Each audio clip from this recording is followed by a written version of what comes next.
حضرت ابراہیم خلیل اللہ نے فرمایا یہ بھی ہمارا خدا نہیں ہو سکتا۔ اللہ اکبر، سنتے چلو داستان حضرت ابراہیم خلیل اللہ۔ حضرت ابراہیم خلیل اللہ فرماتے ہیں یہ ستارہ بھی ہمارا خدا نہیں ہے، یہ چاند بھی ہمارا خدا نہیں ہے، یہ سورج بھی ہمارا خدا نہیں ہے، پلٹ کر کے آ جاؤ اس وحدہ لا شریک کی طرف، وہ ایک ہے جس نے کائنات کو پیدا کیا ہے، اسی کی عبادت کرو۔ دنیا کا سپر پاور بادشاہ نمرود گزرا ہے، پوری دنیا پہ حکومت تھی، لیکن اللہ نے حضرت ابراہیم خلیل اللہ کو پیدا فرمایا۔ مورخین لکھتے ہیں حضرت ابراہیم خلیل اللہ پیدا ہوئے، آپ جنگل میں رہے۔ بعض مورخین لکھتے ہیں کہ 8 سے 10 سال کی عمر تک آپ جنگل میں رہے۔ بعض مورخین نے لکھا کہ حضرت ابراہیم خلیل اللہ 13 سال کی عمر تک جنگل میں رہے، اور بعض مورخین لکھتے ہیں کہ حضرت ابراہیم خلیل اللہ جب تک کہ جوان ہوئے جنگل میں رہتے رہے۔ آپ کی والدہ جنگل میں ملنے کے لیے آپ سے جایا کرتی تھی، آپ کی والدہ جنگل میں ملاقات کے لیے آپ سے جایا کرتی تھی۔ حضرت ابراہیم خلیل اللہ نے آپ سے ایک مرتبہ کہا، یعنی اپنی والدہ سے کہا ماں مجھے اپنے گھر لے کر کے چلو۔ حضرت ابراہیم خلیل اللہ کی والدہ کہتی ہیں بیٹا اگر میں لے کر کے جاؤں گی نمرود کو پتہ چلے گا، وہ تمہیں قتل کروا دے گا۔ حضرت ابراہیم خلیل اللہ جب وقت گزرنے کے بعد اپنے گھر میں آئے تو کیا دیکھا؟ حضرت ابراہیم خلیل اللہ کے والد گرامی کے بھائی جس کا نام آزر ہے وہ بتوں کی پوجا کیا کرتا تھا، گھر میں بت کو رکھے ہوئے تھا۔ حضرت ابراہیم خلیل اللہ نے کہا آزر کیا کرتے ہو، یہ بتوں کی پوجا کرتے ہو، بتوں کی پوجا کرتے ہو، یہ تو تمہیں نفع بھی نہیں دے سکتے، یہ تو تمہیں نقصان بھی نہیں دے سکتے۔ اسی طرح سے پوری بستی میں جب یہ افواہ پھیل گئی،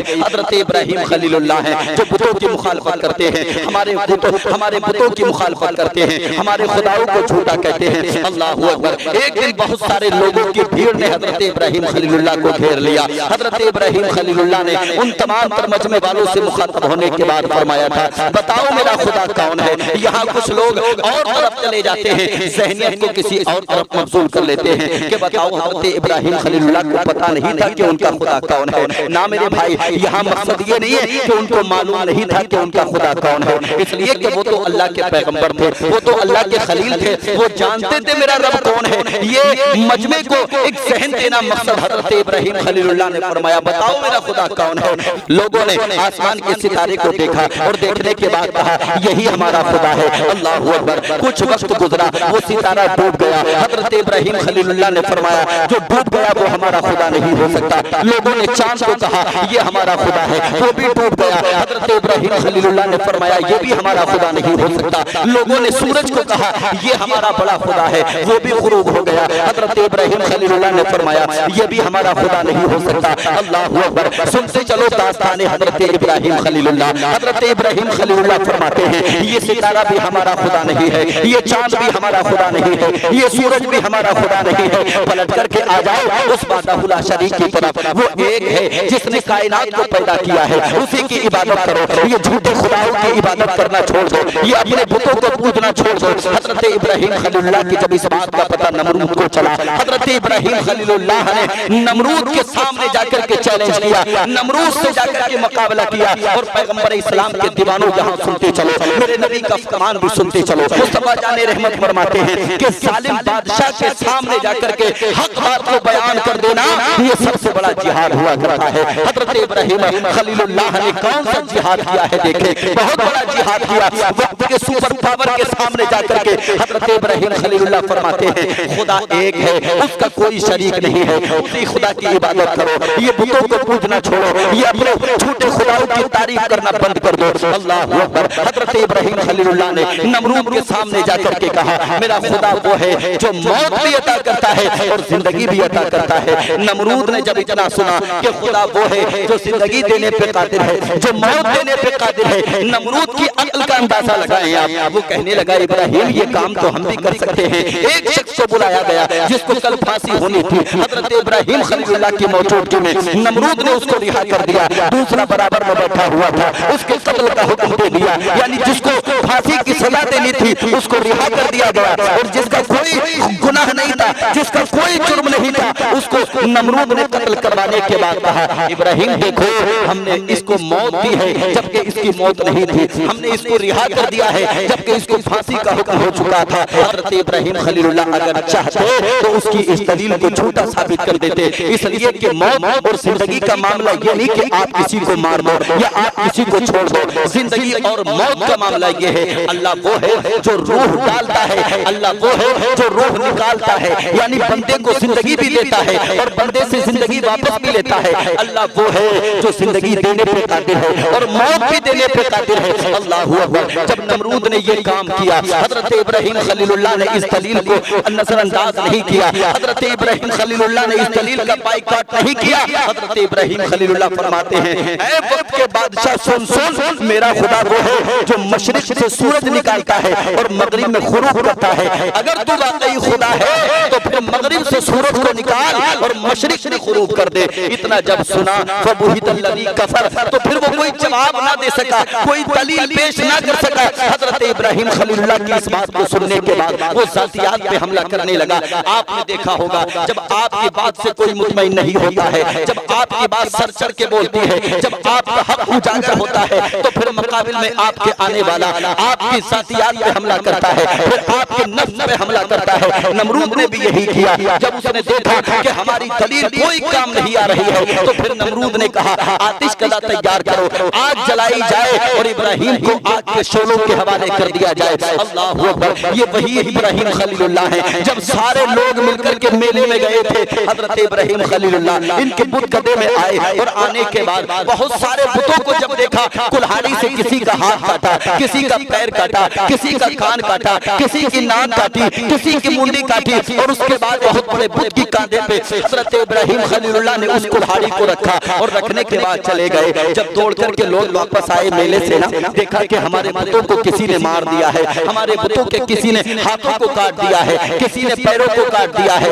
اللہ اکبر۔ کسی بت کی گردن کو قلم کر دیا گیا، کسی بت کے کان کو کاٹ دیا گیا۔ لوگ اکٹھا ہو گئے اور اکٹھا ہونے کے بعد کہنے لگے ہو نہ ہو یہ ابراہیم کا کام ہے، اس لیے کہ وہ ہمارے ان خداؤں کو جھوٹا بتاتا ہے، ہو نہ ہو یہ ابراہیم نے کیا ہے۔ حضرت ابراہیم فرماتے دیکھو جس کے کاندھے پہ کلہاڑی رکھی ہے یہ کام بھی تمہارے اسی بڑے بت نے کیا ہے۔ لوگوں نے کہا تھا ابراہیم کیسی بات کرتے ہو، یہ تو بول بھی نہیں سکتا، یہ تو دیکھ بھی نہیں سکتا، یہ تو سن بھی نہیں سکتا، یہ تو چل بھی نہیں سکتا، یہ تو پھر بھی نہیں سکتا، اس کے ہاتھ میں حرکت و سکنات کا معاملہ نہیں آ سکتا، یہ ہماری کوئی مدد نہیں کر سکتا، یہ کیسے بھلا چھوٹے بتوں کو مارے گا۔ اللہ اکبر۔ حضرت ابراہیم خلیل اللہ نے فرمایا میں بھی تو یہی بتانا چاہتا ہوں، جب یہ تمہیں کوئی فائدہ نہیں دے سکتا، جب تمہیں یہ کوئی نقصان نہیں دے سکتا تو پھر آؤ پلٹ کر کے میرے خدا کی طرف جو ایک ہے، جو وحدہ لا شریک ہے، آؤ اسی خدا کی عبادت کی جائے۔ اللہ اکبر۔ اب جب سارے دلائل کا خاتمہ ہو گیا تو پھر ذاتیات پہ حملہ کیا گیا۔ حضرت ابراہیم خلیل اللہ کو آگ میں ڈالنے کی تیاری کی گئی۔ اللہ اکبر۔ تاریخ بتاتی ہے کہ 3 مہینے تک لکڑیاں اکٹھا کی گئی۔ ایک عورت جس نے منت ماندی تھی کہ اگر میرا یہ کام ہو جائے تو میں ابراہیم خلیل اللہ کو جلانے کے لیے اس جگہ پہ لکڑیاں ڈال کر کے آؤں گی، اپنے ساتھ میں لکڑیاں لے کر کے جا رہی ہے۔ کسی اللہ والے نے پوچھا بوڑھی ماں کہاں جا رہی ہو، کدھر جا رہی ہو؟ کہا میں نے منت مانی تھی ابراہیم خلیل اللہ کو جلانے کے لیے لکڑیاں ڈالنے کے لیے جا رہی ہوں۔ اس اللہ والے نے جواب دیا تھا تو جانے کے بعد گھومتی رہے گی پھرتی رہے گی لیکن تجھے وہ مقام نہ ملے گا جہاں حضرت ابراہیم خلیل اللہ کو جلانے کے لیے لکڑیاں ڈالی جا رہی ہیں۔ اللہ اکبر۔ اس کی زندگی ختم ہو گئی، مر گئی راستے میں لیکن وہ مقام نہ مل پایا۔ 3 مہینے تک لکڑیاں اکٹھی ہوتی رہی اور اس کے بعد اس میں آگ کے شعلے بھڑکائے گئے، اس قدر آگ کے شعلے بھڑکائے گئے کہ اگر اس آگ کے اوپر سے کوئی پرندہ اڑ کر کے جاتا تو وہ جل کر کے خاک ہو جاتا، زمین پر آ کر کے گر جاتا۔ اللہ اکبر۔ اپنی دہکتی ہوئی آگ میں، آگ کے شعلوں میں کیسے ابراہیم خلیل اللہ کو ڈالا جائے، یہ نمرود سوچ ہی رہا تھا کہ شیطان نے آ کر کے مشورہ دیا اے نمرود کیا سوچ رہے ہو، کیا کیسے ڈالا جائے ابراہیم خلیل اللہ کو؟ تو اس شیطان نے مشورہ دیا منجنیق تیار کی جائے اور دور سے حضرت ابراہیم خلیل اللہ کو پھینکا جائے۔ اللہ اکبر۔ حضرت ابراہیم خلیل اللہ کے ہاتھ باندھ دیے گئے، حضرت ابراہیم خلیل اللہ کے پیر باندھ دیے گئے۔ سنتے چلو گے داستان اللہ والوں کا کیسے امتحان ہوتا ہے، اللہ والوں کو اللہ کیسے آزمایا کرتا ہے۔ آج ذرا سی پریشانیاں ہمارے گھر میں کیا آ جائیں، آج ذرا سی پریشانیوں میں ہم مبتلا کیا ہو جائیں، ہم تو کہتے ہیں کہ اللہ نے ساری پریشانیاں ہمارے مقدر میں رکھ دی ہیں۔ نہ میرے بھائی کبھی پریشانیوں سے پریشان ہونے کی ضرورت نہیں ہے، دو چار ہونے کی ضرورت نہیں ہے۔ اللہ ایمان والوں کو آزماتا ہے اور آزمائے گا، یہ نہ سوچنا کہ اگر تم کو ایمان کی دولت ملی ہے تو تمہیں آزمایا نہیں جائے گا، کبھی اولاد کے ذریعے، کبھی مال کے ذریعے، کبھی دولت کے ذریعے، کبھی کسی اور چیز کے ذریعے اللہ تم کو آزماتا رہے گا، اللہ تم کو ضرور آزمائے گا۔ حضرت ابراہیم خلیل اللہ کو آزمایا جا رہا ہے۔ آپ کے ہاتھوں کو باندھنے کے بعد،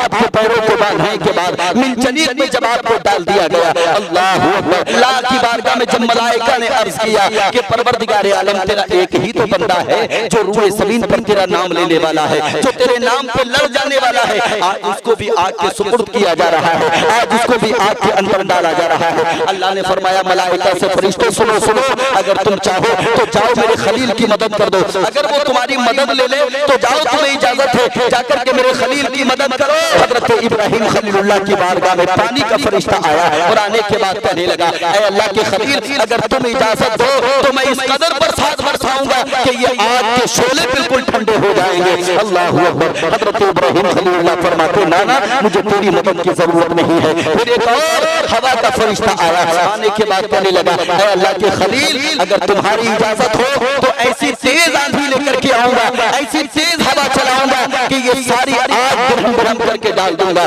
لیکن تم اجازت عطا فرماؤ، اگر تمہاری مرضی شامل ہو، اگر تمہاری اجازت ہو۔ حضرت ابراہیم خلیل اللہ نے فرمایا نانا مجھے تیری بھی ضرورت نہیں ہے۔ پھر آخر میں سید الملائکہ حضرت جبریل امین آئے اور آنے کے بعد کہنے لگے اے اللہ کے خلیل کیا میری ضرورت ہے؟ حضرت ابراہیم خلیل اللہ نے فرمایا نانا مجھے تمہاری مدد کی بھی ضرورت نہیں ہے۔ حضرت جبریل امین عرض کرتے ہیں اے اللہ کے خلیل پھر ایسا کرو، اللہ کی بارگاہ میں کوئی پیغام آپ کا لے کر کے میں چلا جاؤں، اللہ کی بارگاہ تک کوئی آپ کا پیغام پہنچا دو۔ حضرت ابراہیم خلیل اللہ فرماتے جبریل ایک بات بتاؤ، منجنیق بنانے کے بعد انہوں نے میرے ہاتھوں کو باندھا، کیا اللہ نہیں جانتا؟ انہوں نے میرے پیروں کو باندھا، کیا اللہ نہیں جانتا؟ یہ مجھے آگ کے شعلوں کی طرف پھینکیں گے، کیا اللہ کو معلوم نہیں ہے؟ اللہ سب جانتا ہے، اور جب وہ جانتا ہے وہ اسی میں راضی ہے تو اس کا خلیل بھی اسی میں راضی ہے۔ اللہ اکبر۔ حضرت ابراہیم خلیل اللہ کو منجنیق کے ذریعے آگ کے شعلوں کی طرف پھینکا گیا۔ تاریخ بتاتی ہے حضرت ابراہیم خلیل اللہ کو ادھر پھینکا گیا، اللہ نے فرمایا یا نار کونی بردن و سلام علی ابراہیم، اے آگ سلامتی والی ہو جا، ٹھنڈی والی ہو جا۔ اللہ اکبر۔ حضرت ابراہیم خلیل اللہ آگ کے شعلوں کی طرف پھینکے گئے۔ تاریخ بتاتی ہے فرشتوں نے آگ کو زمین پہ اتارا اور آگ کے وہ شعلے جو آسمان کی بلندیوں سے باتیں کر رہے تھے اب وہاں گلزار بن گیا، اب وہاں پھول کھل اٹھے۔ حضرت ابراہیم خلیل اللہ نے اپنی پیشانی کو بارگاہ خدا میں جھکانے کے بعد اللہ کا شکر ادا کیا۔ آج بھی ہے جو ابراہیم سا ایمان پیدا آگ کر سکتی ہے انداز گلستہ